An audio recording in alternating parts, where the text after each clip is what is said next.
down to the last couple of laps, right? So don't lose your focus. In lab last week, we took viral DNA, digested it with EcoR1. We took the plasmid DNA, digested it with EcoR1, and put them together in a tube with DNA ligase. Why? Because we wanted to make a recombinant plasmid.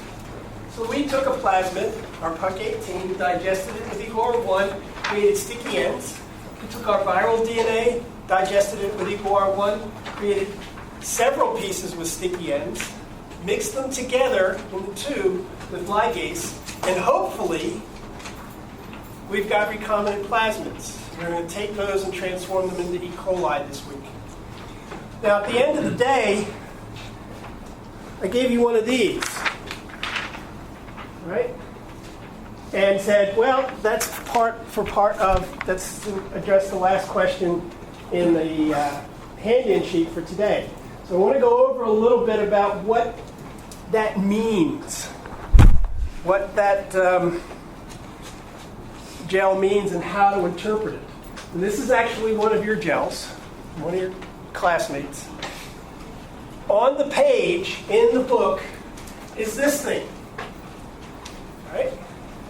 And this is what we refer to as a DNA ladder, right? The DNA ladder is a mixture of DNAs of known size that we electrophoresis along with our samples, whatever we're interested in order to have some point of reference to figure out whether or not we got the pieces of DNA in our digest that we expected. And if you look closely, it's in 1 kilobase increments from a half a kilobase to 1, 1.5, 2, 3, 4, and so on up to 10. So anything in your gel that migrates to about the same point as any of these pieces of known DNA are of similar size. So did we do anything like this? Yeah, that's this lane. The ladder, the size markers. All right. Can we make a reference to last semester? Sure. Do you remember when you did the spectrophotometer lab and you were trying to determine the concentration of an unknown purple potassium permanganate solution? Remember that at all? Well, what you had to do first is you had to make what you call a standard curve, and that was a bunch of solutions of known concentration. And you read the absorbance of those. And then you made a graph that showed the relationship between this concentration absorbs this much, this concentration absorbs this much, and you got that straight line standard curve that showed that relationship. And then you could take your unknown solution, read its absorbance, plug that into the standard curve and tell its concentration. Well, this ladder over here is very similar. It's a standard curve that shows you the relationship between the size of a piece of DNA and how far down the gel it travels. And do you remember what the relationship is between size and how far you travel? The small pieces go faster or slower through the gel? Slow. Faster. Oh, fast. Smaller pieces, yeah, faster. Okay. Now, we could do what Dr. Browder is suggesting and graph the distance migrated relative to the size of the piece of the DNA. But that requires using semi-logarithmic graph paper. And I would bet that none of you have ever done that before. So maybe during the course of these labs we'll do that. But for right now, we're not going to worry about that. So you have the ladder in lane 7 of your gel. And you can see that there are bands in your ladder that correspond to the bands of DNA in the control ladder, right? Note that in our picture here, the 3,000 base pair fragment is brighter than the others. That's intentional. That's a point of reference. And note that in your gel, you have a brighter or more distinct band that also corresponds to the 3,000. And then we have the 4,000, 5,000, 6, 7, and 8. Up to 10. All right? So now we have a point of reference. we can look at our digests and say, oh, did we get the appropriate size fragments in our digest? Because if we didn't get the appropriate fragments in our viral and plasmid digests, then trying to do the ligation is a waste of time. And this is why we did to confirm that you got the digest. Now, the easiest one here is the puck digest. And it's migrating to a point just a little bit ahead of the 3,000 base pair marker. Does that make sense? Well, yes, because the puck is 2.7 kilobases. All right? So it should migrate a little bit faster than the 3,000 base pair marker. What about the stuff over here in the viral lane? Well, we have 1, 2, 3, 4, 5. Okay? How many pieces did we generate when we digested the viral DNA with EcoR1? How many should we have generated? 6. Right? Are we missing one? Well, not really, and I'll tell you why. Okay?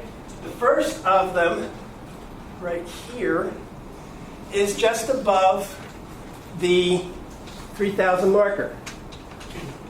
Probably the 3,530 base pair fragment. Right? Then we have one here that's, I'm not doing that very well.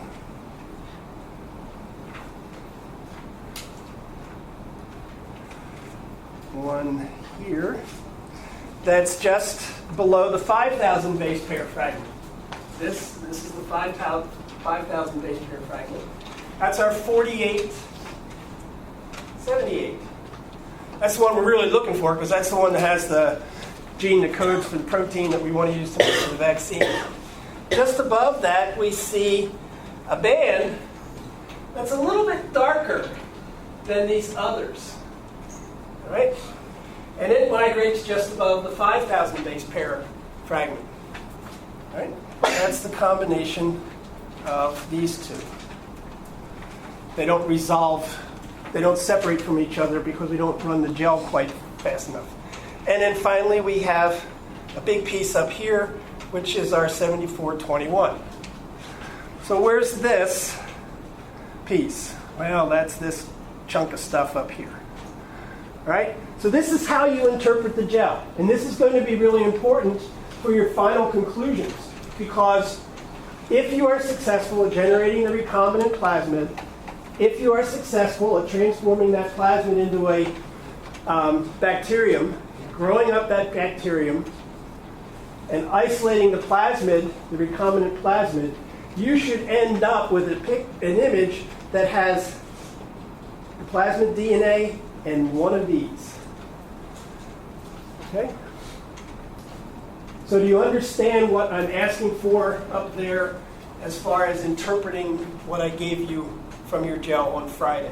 You have to figure out which of these bands corresponds to which of these pieces based upon where they migrate relative to pieces of DNA of known size. Okay. Questions? Okay. That's all I got to say.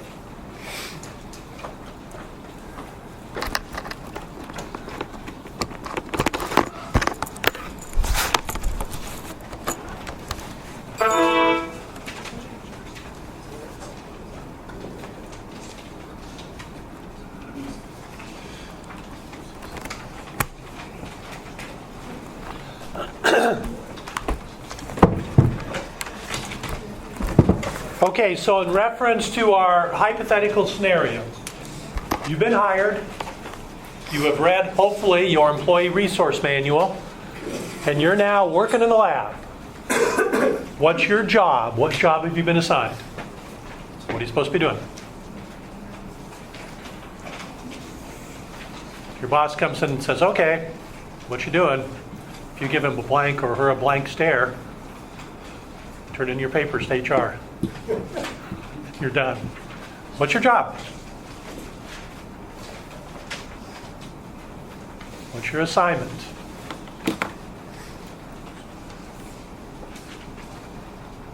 Guess we got a lot of papers go to HR, huh? What's the overall goal of these 4 weeks? Trying to clone the H gene, right? What does it mean to clone the gene? It means we're going to use bacteria to make copies of that gene for further studies. There are other groups that are going to work with that gene to try to develop the vaccine for Hanover virus. But somebody needs to copy the gene, and we're going to use bacteria to copy the gene. Okay? That's your job. What kind of bacteria do we use to clone the H gene? What's going to be our factory, the cloning factory? Remember the name of the virus? Remember virus now, not bacteria.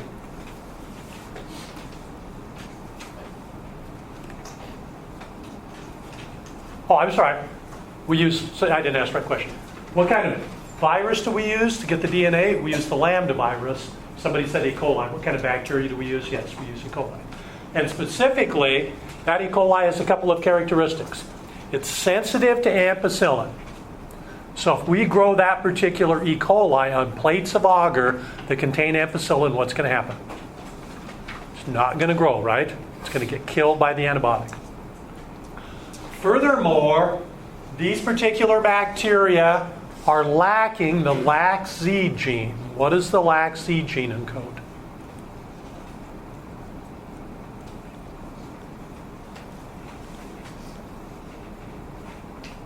Genes encode proteins, right? So what kind of protein is encoded for by that LAC-Z gene? It's an enzyme. It's an enzyme that breaks down lactose. What's the name of that enzyme? Beta-galactosidase. So the LAC-Z gene encodes beta-galactosidase. Okay, where's the H gene located? The one you're trying to clone. Okay, that's in the lambda virus. I got ahead of myself. And here's a map of the lambda virus. And what does this map show you? Okay, it shows you the viral DNA up here, and it breaks it down into various regions that are responsible for various characteristics or attributes of that virus.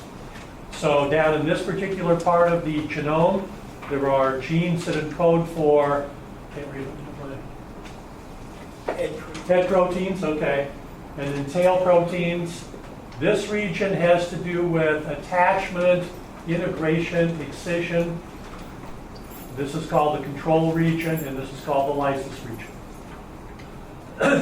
This represents the size of particular fragments, and the H gene is this piece of DNA in this region right here. So it's found in this attachment, integration, excision part of the viral DNA genome. What's this down here?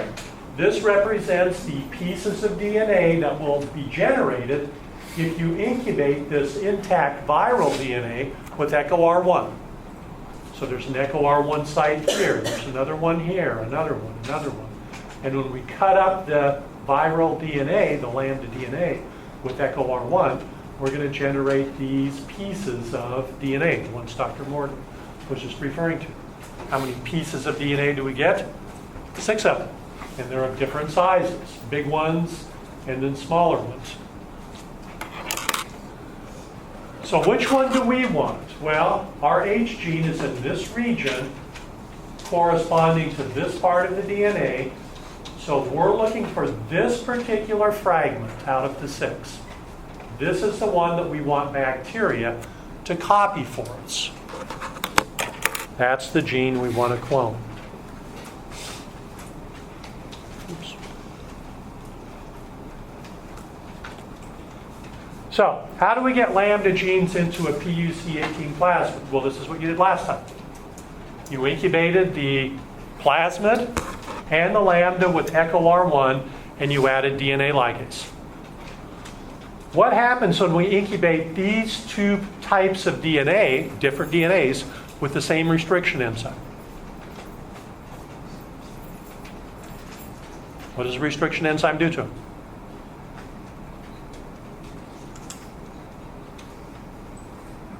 It's money more. It cuts them up, right? Into fragments. And the fragments have what? Sticky ends. At least some of them do. I'll tell you why in just a second. Only some of them do. So, here's our lambda DNA. And it's got the gene for antibiotic resistance. Remember what gene that is? Oh, did I say lambda? Here's the puck DNA, the UCAP DNA, the plasmid DNA. Remember the gene that codes for antibiotic resistance? What's it called? Remember BLA? Stands for beta-lactamase. Okay? Here is our LAC-Z gene, one that codes for beta-galactosidase. And within the LAC-Z gene, there is an ECHO-R1 restriction site. So what's that restriction enzyme going to do to this plasmid? It's going to cut it right here within that LAC-Z gene. And it's going to generate a linear piece of DNA. Okay? Oops. So here's our linear piece of DNA. Lambda is going to be cut up too into 6 different fragments. And then we're going to mix those together and ligate them. Okay? So when we ligate them, we hope that the sticky ends of some of these will join with the sticky ends of these and form recombinant plasmids. So the recombinant plasmid will have puck DNA, and added to it now will be lambda or virus DNA. And here are the possible outcomes. One possible outcome is that this plasmid, since it has sticky ends, will just rejoin with itself. So the plasmid started out like this, you cut it, and then the sticky ends just join back together again. Is that a recombinant plasmid? No, that's a non-recombinant plasmid, okay? Down here, it would appear that we would have 6 different types of plasmids that we could form, because we got 6 different fragments, right? So this one could join to a plasmid, this one, this one, this one, this one. But I'm asking the question, for a couple of these, is that really possible? Why not? Why are those unlikely outcomes? Because when we cut this DNA, do both of these ends of this end fragment have sticky ends? No, it was only cut here. So this is a sticky end, but this isn't. What about this big long piece for the 21? That was on the end too. So it's got one sticky end where it was cut, but the other end was just the end of the DNA. So really only 4 of these have possible likelihoods of joining with the sticky ends of the plasmid, and so it's very likely that we'll only form 4 recombinant plasmids. This one, this one, this one, and this one. Fortunately, the one that we want is one of those 4 possibilities. Okay? So when you did your electrophoresis experiment, you wanted to make sure that the restriction enzymes were cutting things properly and generating the expected number of fragments, both from the plasmid and from the lambda DNA. So that gel you ran was just kind of a verification of, is everything working okay up to this particular point? Now this week, once we've done the ligation, we need to do the next step. We need to make sure that we can get one of these, the one that has the H gene, into the E. coli cells so they can start copying that. Because if you get that plasmid into an E. coli, there's a plasmid, and then that E. coli divides, every time its DNA replicates, it'll also replicate the plasmid. So these 2 daughter cells will both have the plasmid. When these divide, they'll all have the plasmid. So eventually, from one cell being successfully transformed with the plasmid, we can form millions or billions of cells, each of which have that plasmid. And if the plasmid has the correct gene in it, in our case the H gene, we have copied that gene by the plasmid copy. We have cloned that gene. So, how do we get the bacteria, or how do we get the clone gene, into the bacteria so the bacteria can copy it? Well, we've made this recombinant plasmid with its ampicillin gene and its LAC-Z gene. And if we were successful, one of those pieces of viral DNA has been inserted within this LAC-Z gene. So this would now be a recombinant plasmid. What do we do with that recombinant plasmid to try to get it into bacterial cells? To transform them. Well, just like we did with the pea-globe experiment. To transform those bacteria with the pea-globe plasmid, what did we do? We did a heat shock and we did an osmotic shock. We used transformation solution. Here, we're going to do the same thing again. So we're going to transform these cells, ampicillin sensitive and no beta-galactosidase gene, with the PUC18 plasmids that we produced by ligating DNA that's been digested with EcoR1 from 2 different sources.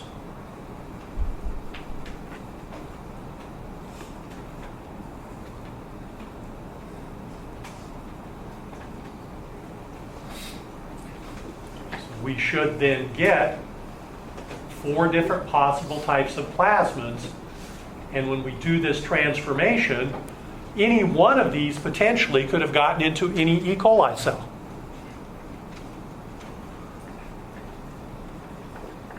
So what's our next step going to be? We're going to mix these particular plasmids with E. coli, do our transformation, and then we're going to plate them out on some special agar. That agar is called X-gal ampicillin agar. We're going to stick these in the incubator, and then we're going to see what happens. Do we get colonies? What if nothing grows on this plate? What does that tell us? It tells us that our transformation wasn't successful because these bacteria are killed by ampicillin, and there's ampicillin in the agar. So they didn't pick up this plasmid with its ampicillin resistance gene. Failure. Try it again. Okay.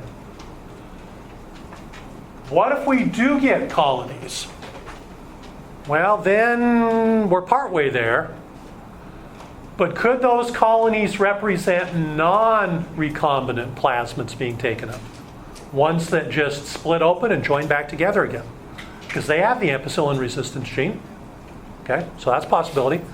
Or it could be recombinant plasmids, but it could be any one of these 4. Can we distinguish between these particular outcomes by just looking at the colonies on the plate? Well, the answer is kind of. Kind of. Okay. What's X-gal? X-gal is an artificial sugar.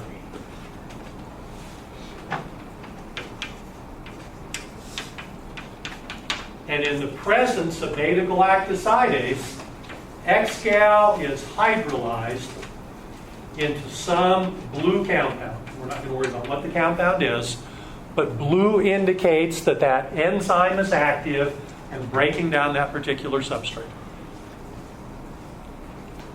So when we look at that plate, what we're going to see is some of the colonies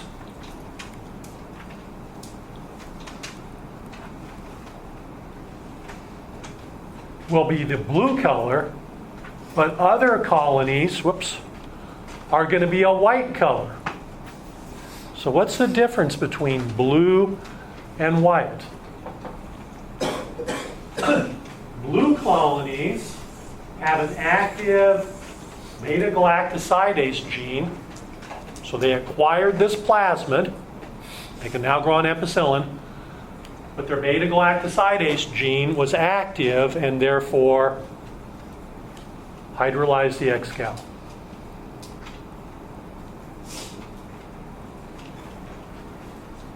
So which one of these have an active beta-galactosidase gene? This non-recombinant plasmid does. So blue colonies right here represent the uptake of non-recombinant plasmids. They've been transformed, but they don't contain that gene from the virus. So blue colonies for us are not interested in them. White colonies, what does white indicate?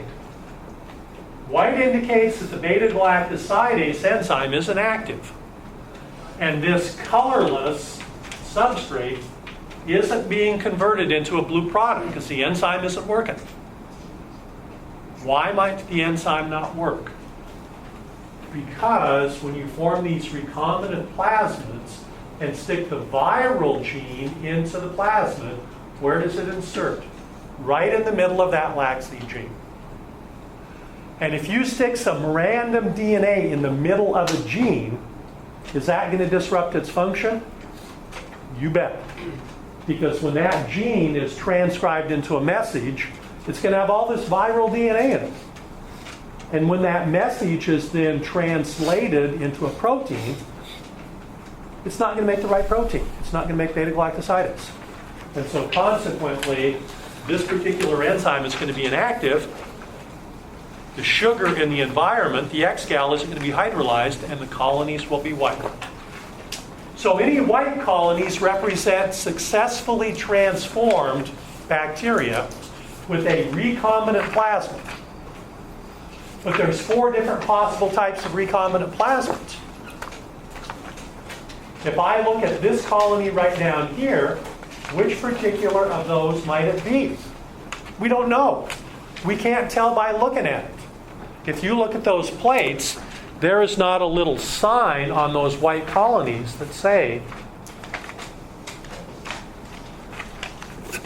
I have the 4787 base pair in my DNA. All those white colonies tell us is there is some piece of viral DNA in there, but not which one.